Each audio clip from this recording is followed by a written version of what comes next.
Hey everyone, I'm Nick. I'm Vic. And we're Envy Board Gaming. We're doing another quarterly review. We just finished quarter 3. Going to cover our bases. If you've watched us before, you already know what we cover. If you haven't, we cover the games that we most enjoyed, the ones that were new to us, Yeah. the ones that fell out of favor, our best experience. We talk about some stats like how many games we actually played in this quarter. This would cover July 1st to September 30th, 2021.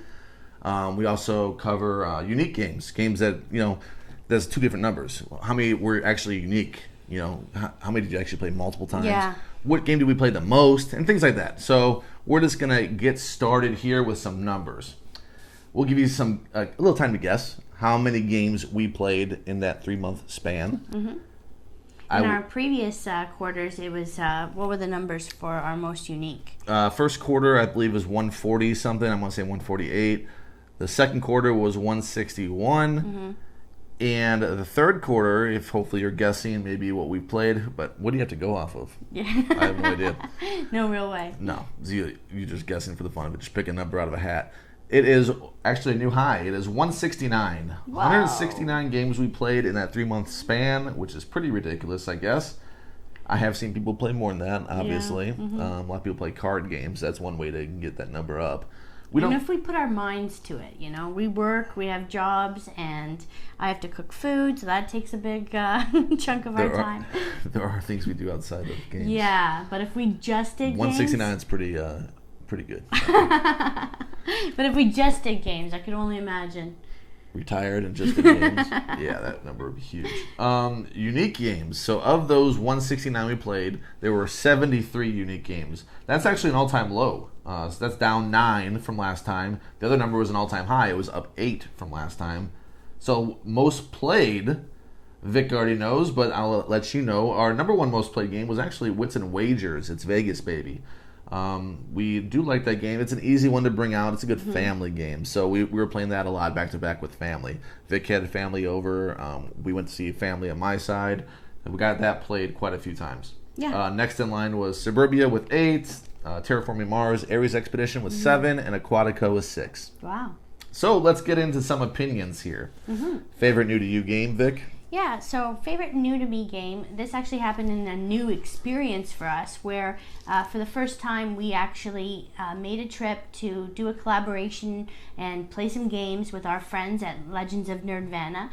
We did a little road trip to the Louisville area, and this game, right away, I love the theme. And I'm not even crazy about themes. Like, that's not really what gets me, and I don't feel immersed or anything in themes. I'm not that type of person. But we played this game, and it was Coloma, the deluxe edition. Randy had secured that. He's got an amazing library. If you don't already follow their channel, you should definitely check it out. They have so many games that they look through, and they go in depth in all their descriptions.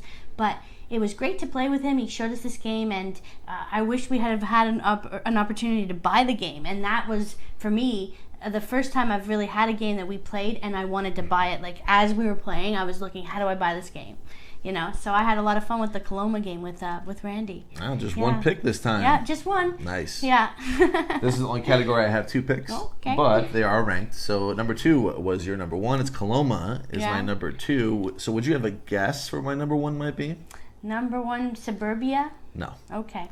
Number 1 is La Granja. Oh. I thought you might guess it because I gave it like a 9-1 on the channel. Yeah, that's true. Yeah, I should. But that was early January, so maybe that kind of put it in the back of your mind. We haven't actually played it since, but they do have a deluxe edition, so I will be selling that copy and most likely getting the deluxeified one that comes out in January on Kickstarter. Board and Dice, I believe, is putting that out, the deluxe master set. I love that game so much. I don't see how I can say no to it. If you get a 9, yeah, I'll get your deluxeified one, sure. It was the first thing he showed me when he woke up this morning. He didn't even say good morning. He just showed here's me. a picture of the box. Right in my face. La Granja. Picture of La Granja. If for a 9-1, I'm hoping I'm pronouncing it right. Yeah. That's just what it looks like to me. Hopefully. So that was my number 1 favorite new to me game, and it's not a new game at all. It was just new to me. All right. How about most improved, Vic?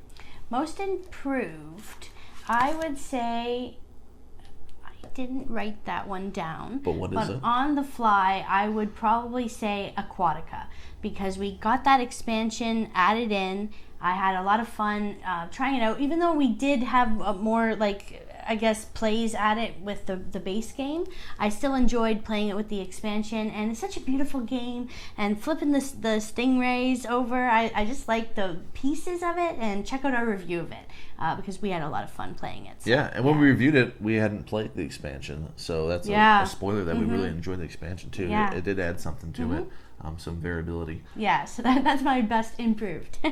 Mine's a little tricky, because last time we did this video, it was my number 2 new to me game. Okay. I would have rated it maybe an 8.5. Now it's in the 9s. It's Lost Ruins of Arnak. We played it a couple times recently, and it's sung. The game sung even more than I remembered. Yeah. Previously, I probably had Dune slightly better. Now I have Lost Ruins of Arnak slightly better because there's just more things to do. That's all. And I have a lot of fun with it. The art looks better, obviously, too. The board and all that. Yeah. The components are better. There's a lot more things going for it, and I do love Dune. Dune is a 8.6 to me. I love Dune. But Lost Ruins of Arnak actually probably cracks my 9. We're not going to really review it, so that's just giving you a number because Andrew and Sam, if you don't already know, already reviewed that. Sure, I'll throw it up there. Lost Ruins of Arnak is my most improved. So, with that in mind, what fell off? What is dropping? All right. So for me, this is a game that I'll say I was really excited. It was hyped up a bit. A lot of people really do seem to like it, and maybe we are strange to dislike it. But the artwork was so cute. The theme I loved. Right away, I wanted to buy it. As soon as we heard Tom Vassell actually give this game like an outstanding acclamation, I said, let's get it, And so we got the game Meadow. And after trying it out, we did a 2-player play, and then we did it at 4. We have a review for this one as well, if you could check it out. But it fell flat, like everything that was beautiful about it, but then the functionality was so lacking, and there's more detail in our review about what exactly we had issue with. But yeah, that game was, to my surprise, new to us and disappointing and at the same time. So, I can't remember what you're rating for that. I guess it was pretty decent at that time, so it hadn't fallen off just yet. So I couldn't put that in mind because I actually was a little harsh on the game, a little bit, and I had a few critiques myself. So that wouldn't make my list because it didn't necessarily fall off. It was already kind of off. I had liked it. And so for me, what fell off, some game I used to adore, and now I don't care if I own it anymore, is Stone Age. I don't know. Stone Age, it didn't really sing the last time we played it. I guess it's getting dated, unfortunately. And it's one of those games that I recommend for people just getting in the hobby and want to learn worker placement. That's a good one. Now I don't know if I'd use it for that because I don't appreciate it as much myself. It's tough because now Lords of Waterdeep I would prefer to play, but the theme is maybe off-putting to some people in that one because it's like Dungeons and Dragons. You may or may not like that at all, so... I don't know what I'm going to use for my gateway worker placement. There are plenty of options out there.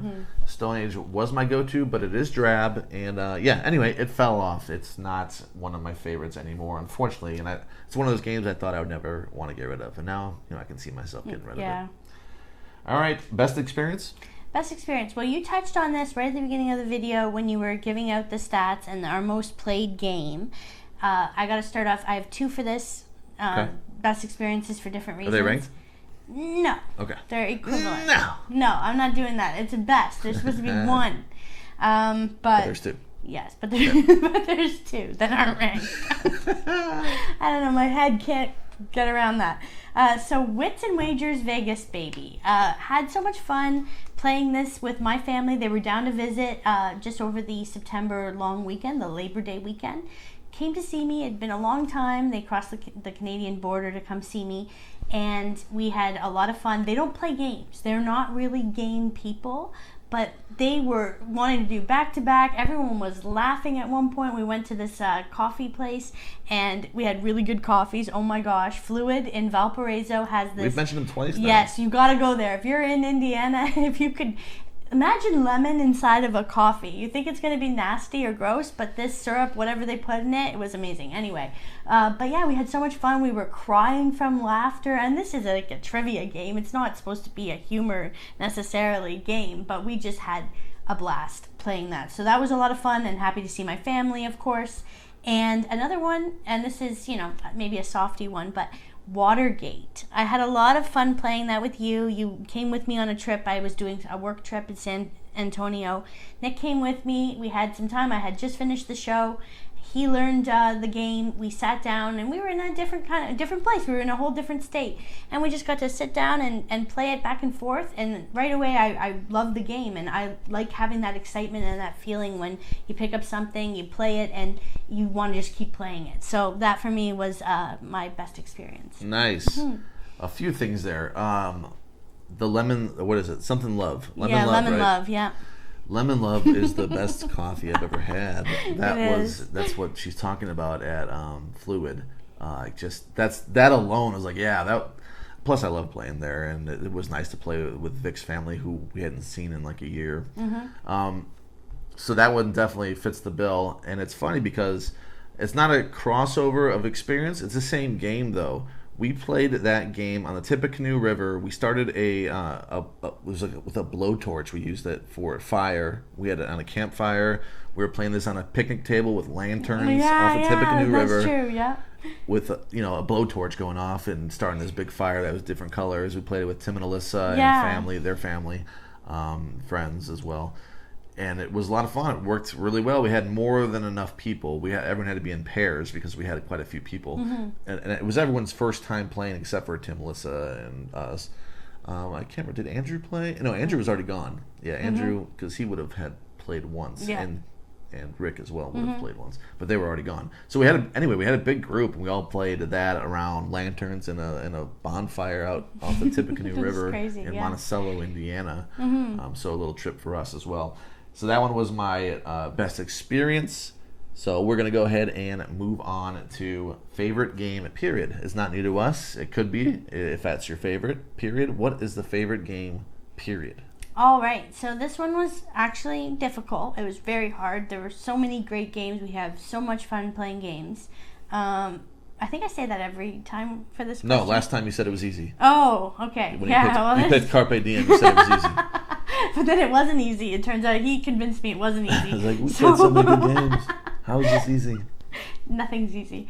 All right, so best game is, for me, Terraforming Mars, the Ares Expedition. We've been able to play it so many times with so many different people, and even just the two of us.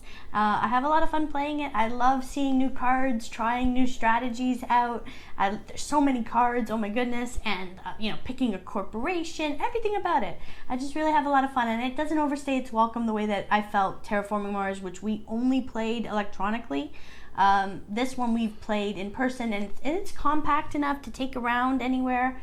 I just have a fun time playing it, so that for me was the best game that we played this quarter. How did you decide that didn't make your best new to you game? Was it not new to us before this? You're not sure? No, it was not sure. It was new to us. It was just I really wanted to not do too many twos, so I had to be vicious and savage. All right, there it is. The best game we played this quarter, and this is a quarter that had 5 or 6 games that I rate a 9+, which is absurd. I don't rank a lot of games. We played a lot of my favorite games. Number one spot is going to go, I'm not going to rank them, so number one spot, that's all all the ones that got shunned, because I had quite a few that I love. But number one's going to be Scythe. Scythe is just amazing. Yeah. It's hard not to pick Scythe if I play it in a quarter. We didn't play it in quarter 1 or 2, so it wasn't even consideration. Finally played it this quarter. It's not a game that's new to us by any means. We played it years. But we play them in so spaced out that it's just a home run every time we play it, because it's not like we're playing it and then we're playing it again real quick. We wait a while, and then there's that itch, like, oh man, I can't wait for Scythe right now. That's true. How could I forget? I missed that one. Yeah, I would have picked that. I thought you were going to pick that or maybe Inish, but I wasn't sure. Yeah, well, Inish, I was a little not sure how to apply it, but best game, I guess, would have applied for that one too. Oh, there were so many. Yes, there were a lot of great games. So there we go. Let's wrap it up. Yeah, did you have a second one, or was it just Scythe? I'm not going to mention the second one, because we're going to actually, at the end of the year, why I'm not doing that. End of the year, I'm thinking about doing the top 100. We're not going to do 100 necessarily, because that can get drawn out and boring for a lot of people. It's like everyone's going to skip the 100. Everyone's going to skip the 90s, 80s. Do we want to do top 50? I'm not sure yet, but we're going to do some kind of ranking, and I would love Andrew and Sam to join us in that. We might have independent videos. We might have all independent and then the top 10 together, Mm-hmm. because we can film with Andrew and Sam pretty often if we would like, and that's one that I would love to have them join us and do something like that for the end of the year. And some of those games we just played would be considered in my top 10. I don't want to just run off a list of 5 games and then I talk about it the very next time we do a video like this. Yeah, okay. So we're going to do a quarterly review, normal, and we're also going to do an end-of-year recap probably, or we combine those. I think we'll combine those, and then we'll do a top 10 or a top 20 or a top 50. Yeah. What would you want to see if you're watching to this point and you have interest? What sort of number of top games would you want us to do, and what list? How many is too many? When do you start skipping? Yeah, I can easily do a top 100. It's not an Yeah. issue. And it's not bragging. I literally have over quadruple that amount. It's fine. It's not. It's just that what would people like? Would they even watch a top 90? Because they might think, oh, these games are inferior. Let me just skip to the top 50, top 20, whatever, top 10 even if you're really lazy Yeah. or don't have a lot of time. Yeah, that's a good question. What do you guys want? Yeah, let us know. If you enjoyed this video, go ahead and give it a like, thumbs up, and subscribe to our channel for more great content. We will see you next time. Bye. Bye.